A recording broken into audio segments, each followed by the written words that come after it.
Good morning. I'm Gale Brewer, Manhattan Borough President. It's hard to hear.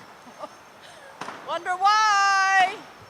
So we're here because all of us want to stop the construction of 200 Amsterdam. The developer has gerrymandered zoning lots together in such a way as to distort the allowable height and build far higher than they would be allowed customarily under what we consider the law. It's one of the several developments across Manhattan that uses loopholes in the zoning resolution to create taller and denser buildings. It has got to stop. Fortunately, the courts agree with us, and last month, Judge Frank Perry has remanded this building, just this one, to the back, to the Board of Standards and Appeals, known as BSA. Their granting of these permits based on this zoning gerrymander, he agrees, does not make sense. But we have to keep fighting every one of these buildings in the courts. We can't keep doing that all the time. We need a holistic response from city agency, particularly the Department of Buildings. Yep. As the judge said in his ruling, the Department of Buildings should follow the law. And we need sharper thinking about the zoning resolution at the Department of City Planning also. We need to identify and stop ridiculous developments that run counter to the letter and the spirit of the zoning. Meanwhile, this is the most important for today's press conference. DOB, Department of Building, should stop construction while the Board of Standards and Appeals determines its new position. That is specifically why we're here today. So I'm Gale Brewer, the Borough President. I cannot speak for him. And I am also here to thank Councilmember Helen Rosenthal for all of her support on this issue, and I would like to introduce Councilmember Helen Rosenthal. Thank you, Borough President Gale Brewer, following in your footsteps. Look at the height of this building.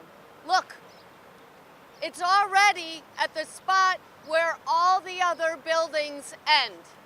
This is the height that it should stop at. This is what zoning, if you read it specifically, what zoning allows is ending the height here at about 20 stories. Why has the developer built in a rush so many stories, about 10 stories in the last 5 days? Why? Why? Because he knows he's about to be told he has to stop building. He knows that he is breaking the zoning resolution law. He knows that. And so what he's trying to do is to get up where he plans to go, which is 3 times this height. He wants to go to 60 stories.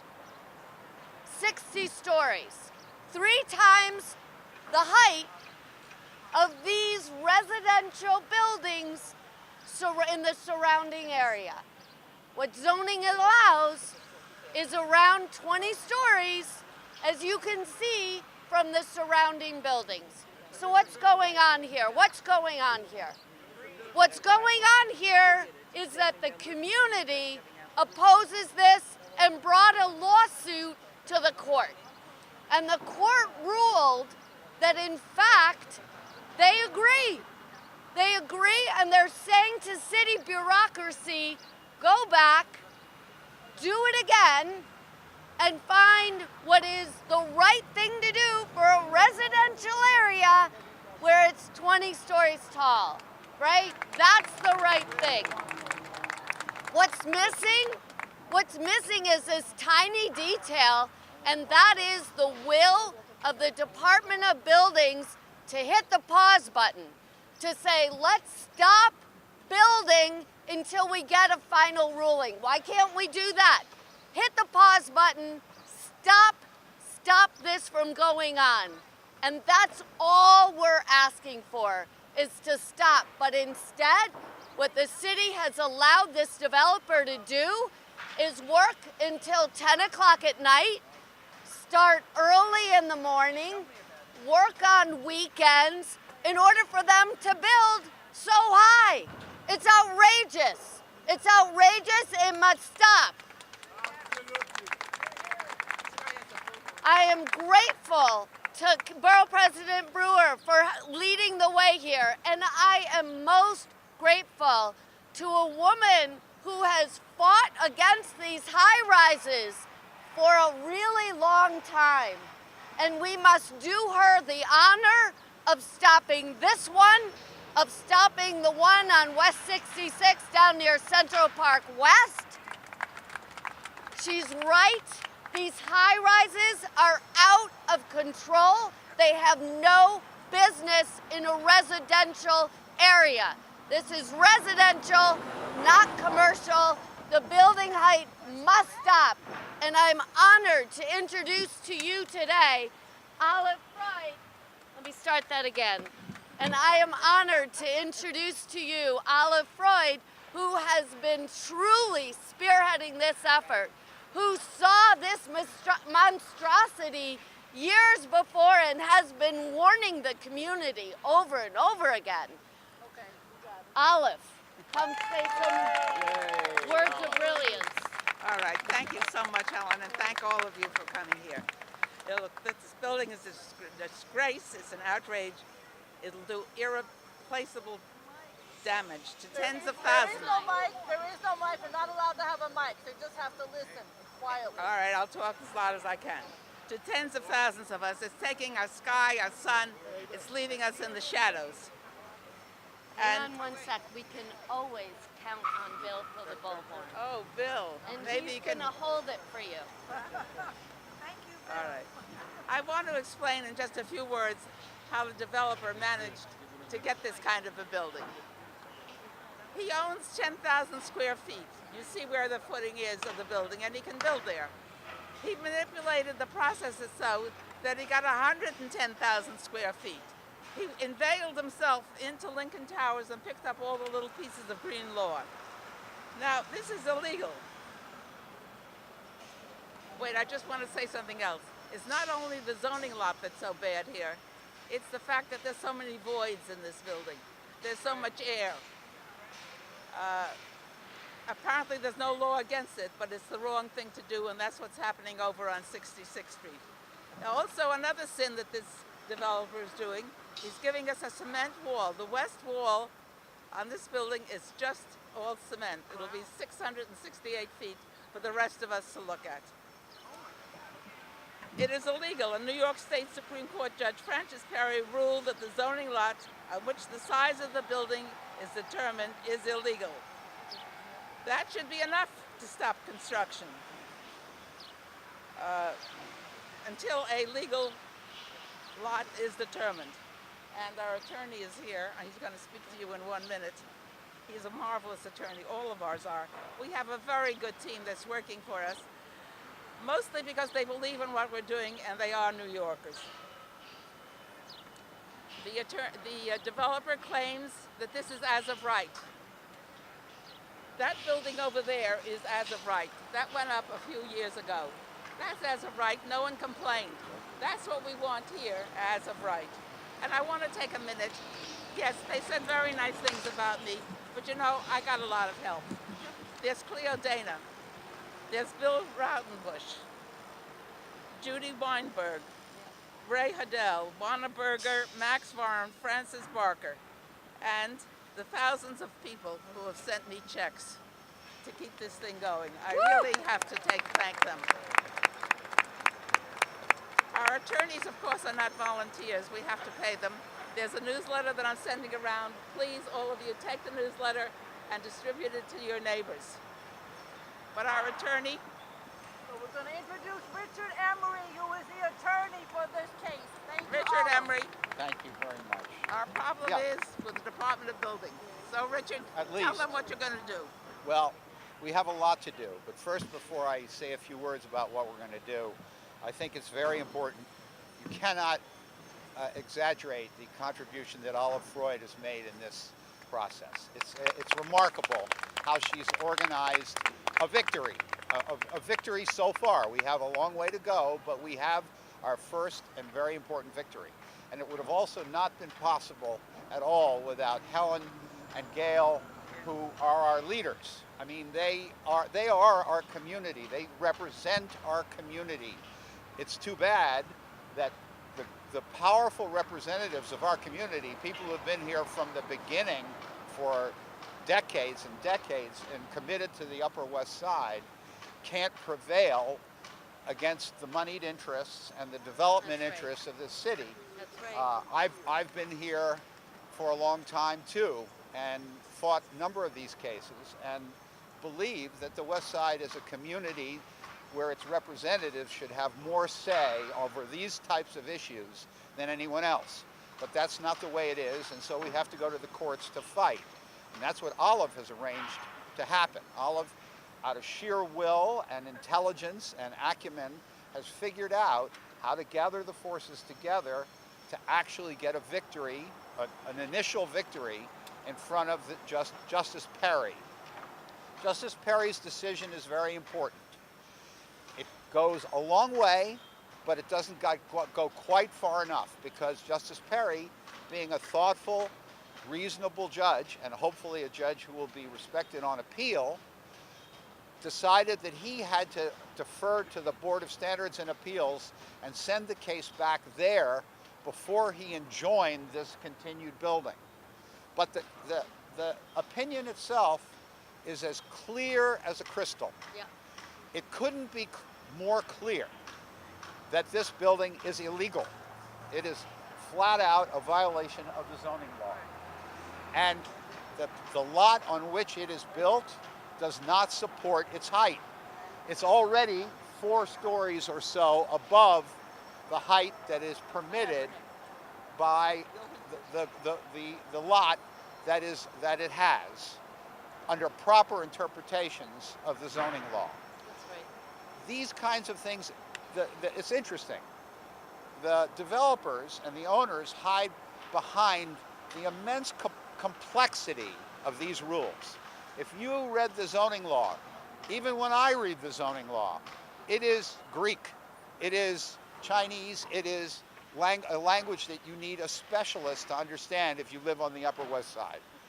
So understand, they hire the specialists, they, like Kramer Levin and other law firms, and what they do is they manipulate the zoning law. They're very creative, very smart, and they manipulate the zoning law like they are trying to do on 66th Street and like they are doing here to allow them, they say, to build higher than the zoning law really allows them to build. And then we have to bring them back to reality, and hopefully Justice Perry has done that. But the key here is support from all of you. The key here is for you to exercise your right to go down to the buildings department, hopefully led by Olive and others and our representatives, and rally in front of the buildings department and tell them they have to respect this opinion. They have to withdraw the permit and issue a stop work order in order to stop this illegal structure from continuing. So I hope that those of you who will rally behind Olive and our elected representatives will in fact organize and put pressure, get some press, get some attention to the fact that the buildings department is doing the bidding of the owners instead of the community and the elected officials who are demanding that they follow the law. Thank you very much. Thank you, Richard. Richard, I also want to say that our group is ready to sue the Department of Buildings because they're not doing what they should do. Well, that may happen. I'm telling but- you that that's going to be your future All right. job. Well, always looking for a future job. All right. I want to say one more thing. Make sure that everybody gets the newsletter, that you have it, and give it around. And Gale has a few words. Thank you very much, Olive. And I want to thank Rob Gottheim for being here from Congress member Nadler's office. And I know that the Assembly member, Linda Rosenthal, is also supportive. She's supposed to have a rep here, is not able to be here now. And I also want to thank all the block associations. Christy O'Donnell, thank you very much for being here. And now, without further ado, we have a very special person who has been incredibly supportive representing her organization, Elizabeth Goldstein from Municipal Art Society. Elizabeth, thank you very much. Thank you. I'm a plaintiff in the case. Yeah. Thank you, Borough President Brewer. Thank you, Councilmember Rosenthal. Thank you for standing up for what is right. We citizens want to believe that our New York City government will get it right. We know that sometimes it doesn't. We know that we need to speak up when our government agencies are doing something wrong. The flagrant abuse of zoning demonstrated by this project across the street compelled MAS and our extraordinary partner at the Committee for Environmentally Sound Development to do just that, and we intervened and filed an Article 78 petition with the New York County Supreme Court last October. The 39-sided zoning lot at 200 Amsterdam is an affront to both the letter and the spirit of the zoning resolution. It defies common sense. The gerrymandering of zoning lots is one of the several loopholes that MAS identified in our 2017 Accidental Skyline Report, which developers have exploited to sidestep height and bulk regulations. And we citizens truly believe that when a court tells the city of New York that their decision making is so flawed that they have to start all over again, that they should take that seriously and take necessary action. We applaud the decision last month by the New York State Supreme Court to vacate and annul the previous BSA ruling as unreasonable and inconsistent with the plain reading of the zoning resolution. Critically, the court also rejected the argument that the developer, that simply because DOB has issued a permit in the first place, is somehow therefore entitled to complete this building. In the words of the court, vested rights cannot be acquired by relying on an invalid permit. But despite our having asked the City of New York Law Department, the Department of Buildings, and the Board of Standards of Appeals to stop building 200 Amsterdam, they have refused. We expect better than that. When the court calls into question the very foundation of a decision-making process, you don't go on as though it's business as usual. It is not business as usual when the Supreme Court of New York tells you that your decision is inconsistent with the plain meaning of the zoning resolution and remands that decision back to you. That is extraordinary. Mr. Mayor, you should give your citizens the respect that they deserve and stop this project until you have a legal course for going forward. We call on the City of New York to take us, your citizens, and the Supreme Court of New York seriously enough to stop the construction until we have a final decision on what is legal and what is not. It is clear that this building permit should never have been issued. By refusing to revoke this illegal permit, BSA and DOB risk setting a dangerous precedent, not just here, but all over the City of New York. MAS remains committed to challenging the legality of this gerrymandered zoning lot and calling for construction to be halted while the BSA conducts its court-ordered reconsideration of this case. Thank you. Thank you. All right, I don't think there's anybody here. Is there a rep from Assembly Member Rosenthal? Okay, but she's very supportive, as is Landmarks West, so the entire west side is behind this effort. the entire west side. Our state senator. Our state senator also is very supportive. Nadler signs. Yes, and, right here. Nadler's here. and Stringler. Yes. And the controller Stringer also was very supportive. Everyone except the Department of Buildings. So are there questions just from the press? Any press questions? Press, are you press? Yes. Yep. You're right. Where's our attorney? You answer that one. We have laid the groundwork very carefully with the help of MAS and Olive and everybody to argue and I think prevail on requiring them to take building anything in excess of the limits that the zoning lot requires to take it down. Oh, wow. And we will press that to the very end because they are building at their peril right now. They know that what they have here is illegal and they continue to build. So unless they win on appeal, they will have to take it down. I just want to let you know that Congresswoman Carolyn Maloney was able to do that many years ago. So it is not unprecedented. On Park Avenue. Park That's Avenue, right. 12 stories. Yes. So don't, there's always, we can do it too. Any other questions from the press? Thank you for that question. All right, thank you all for, oh, go ahead, yep, go ahead. What does the Department of Buildings say? I know we wrote a letter, we have not gotten a response. I don't know if anybody else has contacted them. Well, I mean, I've reached out to them, and according to their spokesperson, it would be against the law for them to issue a stop work permit. That's not what our lawyers say at all. April 3rd, we wrote a letter, we've not gotten a response. Right, we issued a letter also to DOB and were referred by DOB to their city law department representative who's been defending their position. And when we wrote to her, she indicated that they were not going to take any action.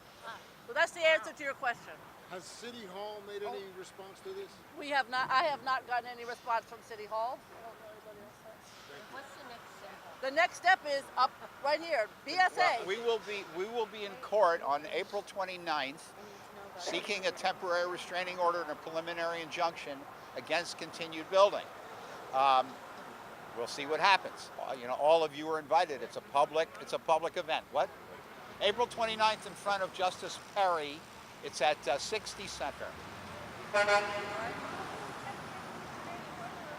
We did, but he wanted to have briefing. He wanted to consider the legal arguments and the factual arguments, so he set a briefing schedule, and we're back in court on the 29th. That's correct. Okay. Any other questions from the press? It was City Hall, but Okay. it wasn't what If I not- wanted to hear. Who is the developer in this case? Who's the developer? It's what's the name? I forgot the name. Yeah. SJP and Mitsui. Is that correct? Mitsui. Yes, for all of you who've been reading my newsletter, I guess we're repeating this, but there is a newsletter going around, and please, take one, take more. I wasn't able to send out a whole mailing because this press conference was called too soon. So only those who give me their email know about this. A good turnout, Olive. Yeah. Not shabby. That's only, but I don't have very many emails. Okay. But the newsletter is really very good. Take it and take more than one copy. Make sure that your neighbors see it also. Thank you all very much. Thank you Keep for coming. fighting. Thank you.